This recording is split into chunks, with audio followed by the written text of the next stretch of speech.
Olá amigos investidores, estamos de volta para mais um vídeo e no vídeo de hoje a gente vai falar sobre o Fiagro XPCA11 da XP Asset. E antes de começar a ler aqui o relatório com vocês, gostaria de passar algumas informações para vocês, alguns números para vocês. Semana passada, basicamente, o XPCA alcançou a mínima dele, que eu acredito que seja a mínima histórica dele, de apenas R$ 8,72. Você me pergunta, ai, por que aconteceu isso? O que aconteceu? Está acontecendo alguma coisa com o fundo? Daqui a pouco a gente conversa sobre isso. Mas no momento, o valor de mercado da cota é R$ 9,11. Já subiu cerca de 5% em relação à semana passada. Lembrando que o valor patrimonial da cota é R$ 9,50. Ou seja, o P sobre VP atual do fundo é 0,96, ou seja, está com 4% de desconto. Nos meses anteriores, eu sempre falava que esses fiagros, fundos imobiliários, que são bons, não estão com problemas, sempre estão cobrando um ágiozinho entre 2% e 3%. Então, 4% pode ser uma oportunidade para você, mas já esteve melhor semana passada, lembrando desse detalhe. E lembrando que aqui a gente não faz recomendação nem de venda, nem de compra de nenhum fiagro, inclusive do XPCA11. Atualmente, o dividend yield anualizado dele, do ano todo, de todos os dividendos distribuídos nos últimos 12 meses, é de 16,84%, o que é um bom dividend yield, se for comparado com o fundo imobiliário. Nesses últimos 12 meses, teve vários meses que ele distribuiu acima do valor que ele está distribuindo atualmente. Distribuiu 12, 13, 14 centavos. Então, a média dele no ano está alta, mas atualmente ele está distribuindo apenas 11 centavos por mês. O número de cotistas do fundo é 90.057 atualmente. Está com uma boa quantidade de cotistas e a liquidez diária dele está 2,1 milhões. Está com uma liquidez diária muito boa ele. Nos últimos 3 meses, ou seja, nesse mês de novembro que a gente vai ver o relatório do mês de novembro, que foi pago em dezembro, no mês de outubro, que foi pago em novembro, e de setembro, que foi pago em outubro, ele pagou 11 centavos como um reloginho, 11 centavos, 11 centavos, 11 centavos. E em relação a esse último dividendo pago de 11 centavos, o yield era de 1,19%, que também é um yield mensal muito bom, né? Porque vários fundos imobiliários bons de papel normalmente pagam nessa faixa de 1, ou quase 1. Então, 1,19 é um dividend yield muito bom. E só para terminar também, esses detalhes que eu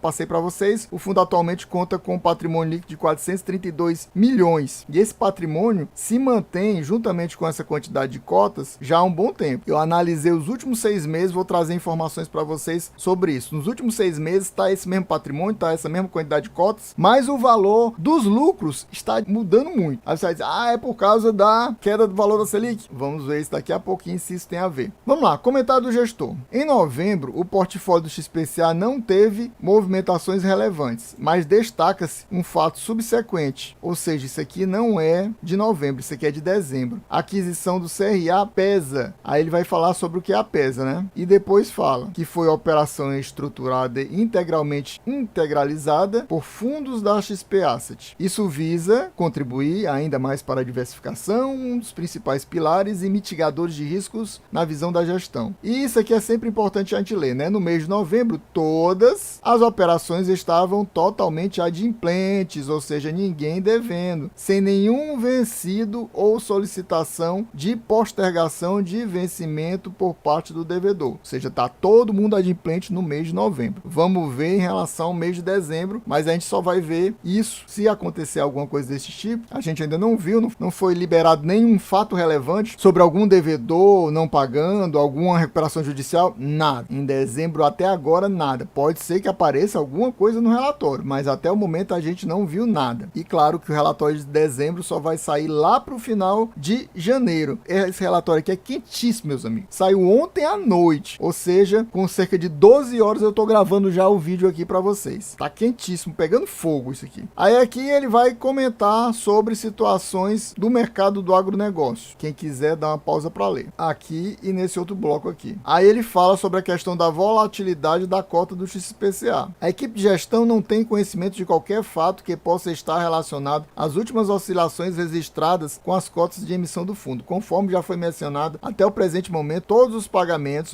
todos os pagamentos de juros e principal estão ocorrendo pontualmente, sem nenhuma reestruturação em curso. É exatamente como eu falei para vocês, semana passada ele alcançou, acho que a mínima histórica dele, de apenas R$ 8,72. E eu vou falar daqui a pouquinho para vocês o que é que eu acho que está acontecendo, né? Então, no regime de caixa, 11,5 centavos, basicamente é isso. O valor do resultado, ou do lucro do fundo. E em relação à competência, foi 11 centavos e 9 décimos, praticamente 12 centavos, né? E ele pagou 11 centavos, como a gente sabe. Então, essa DRE dele eu não gosto por causa dessa questão, que ele fica colocando os resultados por caixa e competência. Tá aqui, ó. Como eu falei, os dois são regimes contábeis. Um é o regime de caixa e outro é o regime de competência, mas não deixa de ser regime contábil. Aqui ele fala como se aqui não fosse regime contábil. Isso aqui também é regime contábil. A gente vê o resultado do mês de novembro. Aí ele fala das receitas, caixa e competência, despesa. Essa despesa aqui não muda muito. Eu peguei, por exemplo, a despesa de junho, por exemplo. Eu peguei os últimos 6 meses. Ela foi quase 500 mil, então a diferença da despesa não mudou muito. Tá tudo junto aqui na cobrança aqui mensal das despesas operacionais. E a questão é essa, ó. Vocês veem que ele pagou 5 milhões e 7 mil e foi distribuído 11 centavos. Nos últimos 3 meses é esses mesmos 5 milhões e 7 mil. A questão é que ele fez um pouquinho de reserva aqui. No mínimo 200 mil ele colocou em reserva. Agora, vamos lá. A questão é essa. Tá caindo a Selic. Esse fundo aqui, ele é um fundo 90% atrelado ao CDI, indexado ao CDI, 90%. 10% é IPCA. Ele é um fundo que é 89% atrelado a CRAs, né? Certificado de Recebidos Agronegócio. Ele tem 8%, cerca de 8% da FDICS. E um pouquinho ele tem em caixa, mas é muito pouco. É quase que desprezível o caixa dele, é muito baixo. Então ele basicamente é um fundo atrelado a CRAs e indexado a CDI, porque é 10% IPCA, é muito pouco. Então não afeta muito não a distribuição dos rendimentos, dos dividendos e os lucros, receitas do fundo. Vamos lá, para vocês terem uma noção. Eu vou falar os valores recebidos pelo fundo de lucro, não é a receita, o lucro de junho até novembro em caixa. Olha aí, vamos lá. Junho, 4 milhões e 900 mil. Julho, 4 milhões e 600 mil, ou seja, caiu 300 mil. De julho para agosto, 5 milhões e 512 mil, subiu quase 900 mil. De agosto para setembro, você pensa o quê? Agosto para setembro. Agosto teve a primeira queda da Selic. Setembro, 5 milhões e 924 mil, ou seja, subiu praticamente 400 mil, ou seja, não foi afetado pela queda da Selic. De setembro para outubro, aí sim o caixa caiu quase 2 milhões, cerca de 1 milhão e 900 mil. Caiu de 5.924 para 4,43. Aí você diz, ixi, que queda horrorosa. 2 milhões, meus amigos, de queda do caixa, no regime caixa. Dos resultados, isso aqui é lucro, eu tô lendo lucro para vocês. Só que de outubro para novembro, subiu de novo. De 4 milhões e 43 mil, subiu para 5 milhões e 222 mil, que é o que a gente tá vendo aqui, ó. É exatamente o que a gente tá vendo aqui. Ou seja, tinha caído e subiu de novo. Isso é no regime de caixa. Agora, no regime de competência, você vê que não tá, é como não tivesse afetando a queda da Selic. É muito estranho. Afetou como fosse demais de setembro para outubro, teve alguma coisa que aconteceu, pouco dinheiro entrou no caixa, aí teve essa queda bem grande, mas já retornou em novembro e a gente não vê a queda da Selic. A gente vê, se a gente comparar setembro com novembro, é que a gente vê uma queda de 700 mil no caixa. Pode ser que seja isso, né? De agosto para novembro, por exemplo, teve uma queda de 300 mil. Ou seja, a gente sente uma queda de agosto para novembro e de setembro para novembro. Mas de outubro para novembro foi um aumento, né? Agora, em relação ao regime de competência, olha aí. 5 milhões e 442 mil em junho. Em julho, 4.952. Ó, aqui caiu. Aqui caiu de junho para julho. Aí de julho para agosto. Agosto deu 6 milhões e 728 mil. Ou seja, subiu e muito, porque estava 4.951 e subiu para 6 milhões e 728. Subiu praticamente 2 milhões. Aí de agosto para setembro, caiu e muito. Caiu praticamente 2 milhões. De 6.728 foi para 4.769. Caiu praticamente 2 milhões. Agora em outubro, aí já subiu. De 4.769 para 5.135. E agora de outubro para novembro, subiu de novo. De 5.135 para 5.417, como a gente está vendo aqui. Ou seja, essa oscilação que tem nos valores, tanto pelo regime de caixa como regime de competência, não deixa a gente ver claramente a queda nos valores da Selic. O que é que eles estão afetando os resultados. Fica complicado a gente ver isso. Então não dá nem para a gente ter uma noção se vai haver, por exemplo, uma queda nessa distribuição de 11 para 10 centavos. Pode ser que não tenha essa queda, né? Pode ser que ele esteja fazendo reserva até, a gente não sabe, porque infelizmente aqui ele não mostra, porque tem muito fundo que mostra, estamos com tanto em reserva. Aqui ele não mostra. Então a gente não sabe se tem 5 centavos na reserva, 6 centavos na reserva, 0 centavo, mas reserva tem, pelo menos nesse mês aqui teve. Então, provavelmente, eu acredito que essa distribuição de dividendos vai continuar 11 centavos. Provavelmente vai continuar 11 centavos. Eu acho que não tem motivo pra gente dizer que vai cair. Então é quase como se ele tivesse já se programando desde o mês de setembro, que foi pago em outubro, para essa queda. Para ele, ao invés de pagar no mês 12, 11, por exemplo, que ele poderia ter pago, aí ele preferiu, não, vou pagar só 11 e vou guardar esse 1 centavo para quando for cair para 10, eu já tenho esse 1 centavo e vou colocar 1 centavo de novo e manter o patamar de distribuição. Pode ser que seja isso que ele esteja fazendo.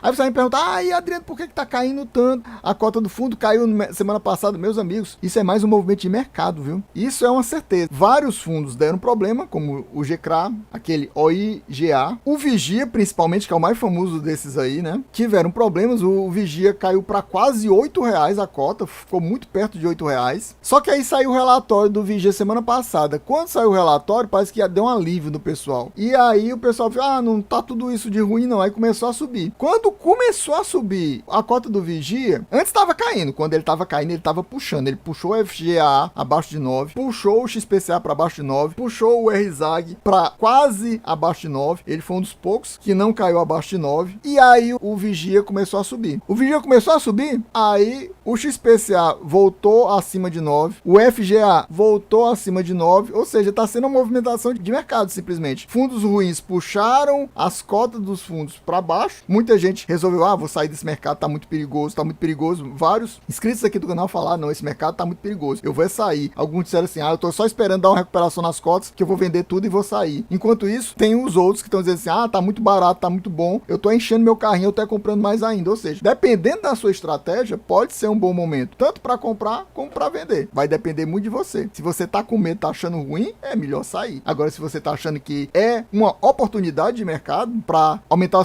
por exemplo, seu yield on cost, aí você entra no fundo. Eu não estou fazendo recomendação nenhuma. Você que sabe o que é bom para fazer com o seu dinheiro. Continuando. Aqui é interessante porque a gente vê tanto os yields mensais do fundo durante esses últimos 12 meses, começando em dezembro do ano passado, e a gente vê como ele distribuía pesado, né? É por isso, como eu falei para vocês, que o yield anualizado dele, fazendo toda essa soma desses valores e considerando o valor da cota atual, tá 16,84%, quase 17%, exatamente por isso. Olha aqui, 14 centavos, 13, 15, 13. Agora ele distribuiu várias vezes 11, né? 2 meses 11, 3 meses 11, no total 5 meses já. Mas ele distribuiu muitos meses acima de 12 a mais. Então por isso ele tá com esse dividend yield alto. Se ele estiver distribuindo desde o começo do ano 11 centavos, claro que esse valor não estava tão alto assim. Aqui a gente chega na carteira de ativos do fundo e, meus amigos, eu queria que você me dissesse aqui nos comentários, você possui XPCA na sua carteira? Tá pensando em colocar? Me diga aqui nos comentários. Se você possui outro Fiagro, diga aqui também nos comentários. Se você não é inscrito, meu amigo, não perca mais seu tempo. Se inscreva agora para ficar sempre bem informado. Deixa aquele likezão, ative o sininho para receber as notificações dos próximos vídeos o mais rápido possível e assistir o vídeo mais rápido assim que sai. Então aqui a gente tem todos os devedores do fundo. Lembrando que recentemente eu fiz um vídeo mostrando quais eram os percentuais dos devedores. Se você tiver interesse, você assiste esse vídeo, eu acho que 2, 3 meses atrás. Coloquei na thumbnail do vídeo 5 maiores devedores do fundo. Aqui ele não gosta de falar sobre isso, né? A gente fica meio perdido. Tem alguns fundos que mostram, os maiores devedores são esses, deve 10%, deve 15% e tudo mais. Ele não fala, mas aqui você quiser é só dar uma olhadinha aqui, Até aqui os valores devidos, tá aqui os patrimônios líquidos do fundo, atrelado a cada um desses devedores. E aqui a gente também tem as taxas. Você vê que ele tem IPCA mesmo, como eu falei para vocês, é cerca de 10%, mas são